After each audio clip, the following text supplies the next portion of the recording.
کہ بہت ساری چیزیں ہیں اس دنیا میں، بے شمار چیزیں ہیں اس دنیا میں کہ جن کا وجود کسی جگہ پر کچھ ہوتا ہے، کسی جگہ پر کچھ ہوتا ہے، اور یہ ساری باتیں ایک دوسرے سے کنیکٹڈ ہیں۔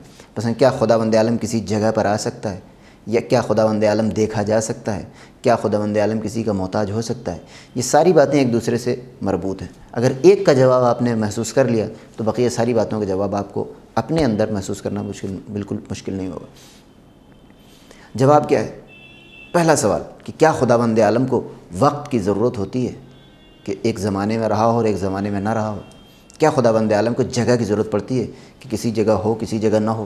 کوئی خاص جگہ ہو جہاں اس کی خدائی زیادہ اسٹرانگ ہو، کوئی خاص جگہ ہو جہاں وہ دور ہونے کی وجہ سے اتنا امپیکٹ نہ ڈال پاتا ہو؟ تو بہت ساری چیزیں ہیں ہماری دنیا میں کہ جو ایک جگہ پر زیادہ اسٹرانگ ہوتی ہیں، دوسری جگہ پر کم اسٹرانگ ہوتی ہیں، وہ فاصلے کی وجہ سے۔ مثلا لائٹ، آپ روشنی ڈالیں یا سب سے بڑھ کے آپ سورج کی روشنی کو لے لیں، اس کی روشنی زمین پر جتنی پڑتی ہے زہرہ یا وینس پر اتنی نہیں پڑتی ہے۔ وہ کس وجہ سے؟ کیونکہ جب فاصلہ بڑھ جاتا ہے تو چیز، کوئی بھی چیز ہو، وہ دوسرے مٹیریل سے ٹکرانے کے بعد اپنا اثر کم کرنے لگتی ہے۔ خود لائٹ کے فوٹون کا بھی یہی ہوتا ہے کہ ایک مرحلے پر وہ ختم ہو جاتی ہے۔ تو اس کا مطلب یہ ہے کہ ایک مرحلے پر جب کمزور ہو رہی ہے تو اس کا مطلب یہ کہ کوئی اس کا سینٹر موجود ہے، اور یہ سینٹر ہے کہ جہاں پہ وہ زیادہ اسٹرانگ۔ تو کیا خداوند عالم بھی اس طرح کا ہے کہ مثلا آسمان پہ اس کی خدائی زیادہ اسٹرانگ ہو، زمین پہ اس کی خدائی کام نہ کر رہی ہو؟ یہ ہمارے یہاں نہیں ہو سکتا۔ کون سی چیز؟ خدا کسی خاص جگہ پر نہیں ہو سکتا۔ کیوں؟ کیونکہ جب اس کی خدائی ایک ایک ذرے سے مربوط ہے تو پھر کسی ایک جگہ پر اس کا موجود ہونا اور دوسری جگہ پر اس کا کمزور ہو جانا، یہ اس کی اس سپیریارٹی سے اختلاف رکھتی ہے جو ہم نے پہلے آپ کے لیے ثابت کیا تھا کہ خداوند عالم وہ ہے کہ جس نے ساری دنیا کو ایک ساتھ بنایا ہے اور وہ اس کو چلا رہا ہے۔ لہٰذا چونکہ ہمارا تصور خداوند عالم کی قدرت کے بارے میں جو تھا اس سے یہ چیز مطابقت نہیں رکھتی، لہٰذا ہمیں ماننا پڑے کہ یہ جو ذات ہے، یہ جو قوت ہے، یہ جو پاور ہے جو اس پوری دنیا کو چلا رہی ہے، اس کو اتنا اسٹرانگ ہونا چاہیے کہ ایک ایک جگہ پر اس کی قدرت کا وہی عالم ہو جو دوسری جگہوں پر ہے۔ اس کتاب میں آپ کی اصول دین میں بے شمار مثالیں دی گئی ہیں اس بات کو سمجھانے کے لیے کہ کچھ چیزیں ہوتی ہیں جو ایک جگہ سے دوسری جگہ پر جانے کے بعد کمزور ہو جاتی ہیں، لیکن خداوند عالم جس ذات کو ہم نے ثابت کیا ہے اس کے اندر یہ صفت نہیں پائی جانی چاہیے، اس لیے کہ جب خداوند عالم کے اندر آپ اس صفت کے قائل ہو جائیں گے تو پھر یہ چیز ہماری ابتدائی جو ہم نے سب سے پہلے ثابت کیا تھا پہلے اسٹیپ میں کہ خداوند عالم ایک قادر مطلق ہے، خداوند عالم نے سب کو خلق کیا ہے، خداوند عالم کی قدرت سب کے اوپر ہے، لہٰذا بعض جگہوں پر کمزور و مضبوط یہ مادی چیزوں کے بارے میں ہو سکتی ہے، مٹیریل ورلڈ میں ایسا ممکن ہے، لیکن خداوند عالم کے بارے میں ایسا نہیں کہا جا سکتا۔ سوال ہی پیدا ہوتا ہے کہ کیا خداوند عالم دیکھا جا سکتا ہے؟ تو اب آپ کو پھر اسی پہلے مرحلے سے شروع کرنا پڑے گا کہ ہم نے جس چیز کو ثابت کیا تھا وہ کسی جگہ پر نہیں آ سکتی، اس کے لیے کوئی زمانہ نہیں ہے، تو جو چیز زمان اور مکان سے خالی ہو اس کو دیکھا بھی نہیں جا سکتا۔ زمان کیوں نہیں ہوتا؟ وہ اس وجہ سے کہ یہ زمان اور مکان یہ وہ ساری چیزیں ہیں چونکہ ہم اس دنیا میں رہ رہے ہیں تو اسے ہم نے سمجھ لیا ہے۔ مثلا اگر ہم اس جگہ پر بیٹھے ہیں اور سمجھتے ہیں کہ یہ جگہ فلاں جگہ وہ جگہ یہ جگہ، تو یہ اس وجہ سے ہے کہ ہم نے 10 طرح کی جگہوں کو دیکھ رکھا ہے، لیکن اگر یہ ساری جگہیں نہ ہوتیں تو ہمارے لیے جگہ کا معین کرنا مشکل ہو جاتا۔ اسی طریقے سے زمانہ ہے، زمانہ کیا چیز ہے؟ تمام سیارے اپنے مدار میں اور اپنی جو طے شدہ گردش ہے اس میں چل رہے ہیں، اس کی وجہ سے ہمیں پتہ چلتا ہے کہ اب دن ہو گیا، اب رات ہو گئی، اب یہ سال ہو گیا، اب یہ مہینہ ہو گیا۔ اگر یہ ساری چیزیں نہ ہوں تو زمانہ بھی نہیں ہو سکتا۔ تو اب ایسی کوئی ذات جو ان تمام چیزوں کا خلق کرنے والا ہے، ایک ایسی کوئی ذات کی جو ان تمام چیزوں کو خلق کرنے والی ہے، اس کے لیے آپ یہ نہیں کہہ سکتے کہ فلاں زمانے میں رہی ہوگی یا فلاں زمانے میں نہیں رہی۔ زمان اور مکان ہمارے لیے ہے کیونکہ ہم اس مادی دنیا میں سانس لے رہے ہیں، اور اس چیز میں تمام مذاہب مشترک ہیں۔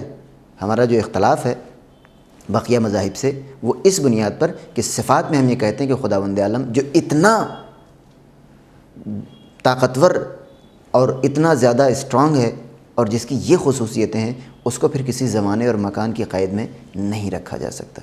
بقیہ مذاہب اسی میں آ کے مختلف ہو جاتے ہیں۔ اب مسئلہ یہ کہ کیا خدا یا یہ جو ذات ہے کیا کسی چیز کے اندر آ سکتی ہے یا انکارنیشن کا جو تصور اوتار لے سکتی ہے.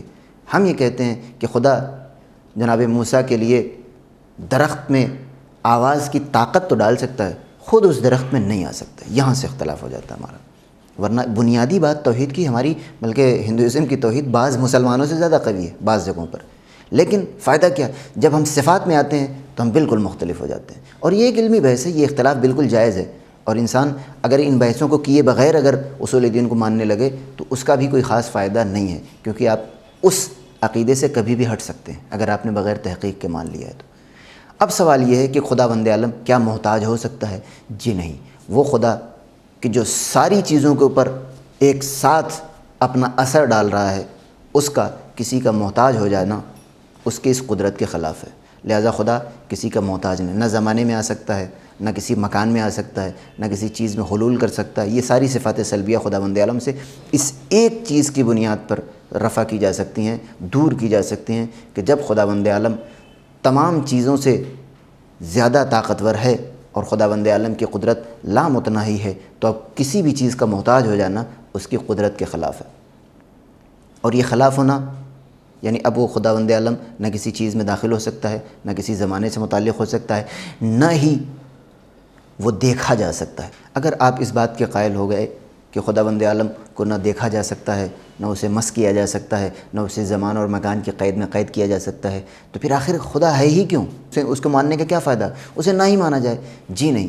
کسی چیز کا زمان مکان سے خالی رہنا یا اس کو دیکھے جانے کی صلاحیت کا لوگوں کے پاس نہ ہونا اس بات کی دلیل نہیں کہ اس کا انکار کر دیا جائے. اس کے بعد میں ایک سمپل سی مثال دی گئی ہے الیکٹریسٹی کی. بجلی کو آپ دیکھ سکتے ہیں؟ نہیں دیکھ سکتے. بجلی کو آپ صرف محسوس کر سکتے ہیں. اس کے اندر وہ ساری صفات نہیں ہیں جو دوسرے میٹیریلسٹک آبجیکٹس کے اندر ہوتی ہیں. تو کیا آپ کہیں گے بجلی کے کوئی وجود نہیں ہے؟ جی نہیں. ہمارے سامنے بہت ساری ایسی چیزیں ہیں کہ جس کے اندر اتنی شفافیت پائی جاتی ہے کہ ہم اس کو ہاتھ نہیں لگا سکتے، ہم اس کو دیکھ نہیں سکتے، ہم اس کو صرف محسوس کر سکتے ہیں. اس کے بعد 9ویں درس میں اور لیسن نمبر 9 میں جو آپ کے سامنے بحث کی گئی ہے وہ ہے صفات ثبوتیہ. یہاں سے شروع ہو جاتے ہیں. اور سب سے پہلی بات کی گئی کہ خداوند عالم عالم ہے. عالم ہونا اس لیے ضروری ہے کہ چونکہ وہ خالق ہے. خالق کا عالم ہونا ضروری ہے. اگر ایک انسان نہیں جانتا کہ وہ کیا بنا رہا ہے تو وہ اس چیز کو اچھی طرح سے نہیں بنا سکتا. اتفاقیہ بنا سکتا ہے، لیکن اگر سسٹمیٹک وے میں بنانا ہے اور لگاتار بناتے رہنا ہے بغیر کسی خامی کے تو پھر اس کا عالم ہونا ضروری ہے.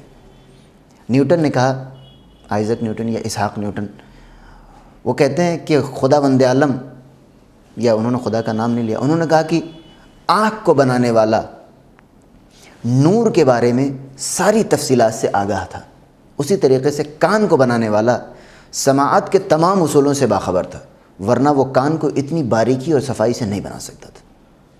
اور یہی ہمارا بھی کہنا ہے کہ خداوند عالم، بلکہ ہمارا عقیدہ ہے اگر خداوند عالم اس دنیا کو خلق کر رہا ہے تو اس کا عالم ہونا نہایت ضروری ہے. ایک جاہل انسان کسی چیز کو مسلسل خلق نہیں کر سکتا. اور یہ علم خداوند عالم کا عالم ہونا کیوں ضروری ہے؟ اس وجہ سے کہ خداوند عالم خالق ہے، صانع نہیں ہے. غور کیجئے گا. بس آخری بات اس درس میں یہی بیان کی گئی ہے کہ بہت سارے لوگ ہیں جو اس کے پہلے مثال دی گئی تھی کہ جہاز کو اسمبل کرنے والے کے بھی آپ محتاج ہوتے ہیں جہاز چلانے کے لیے، لیکن وہ اسمبلی پارٹس کی موجودگی میں ہوتی ہے، وہ پارٹس کو بناتا نہیں ہے. لہٰذا اس کا بہت زیادہ عالم ہونا ضروری نہیں ہے، اس کو بس جوڑنے تک کی حد تک علم ہونا چاہیے.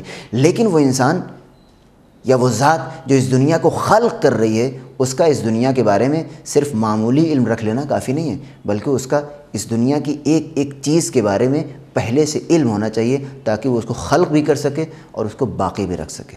وآخر دعوانا ان الحمد للہ رب العالمین.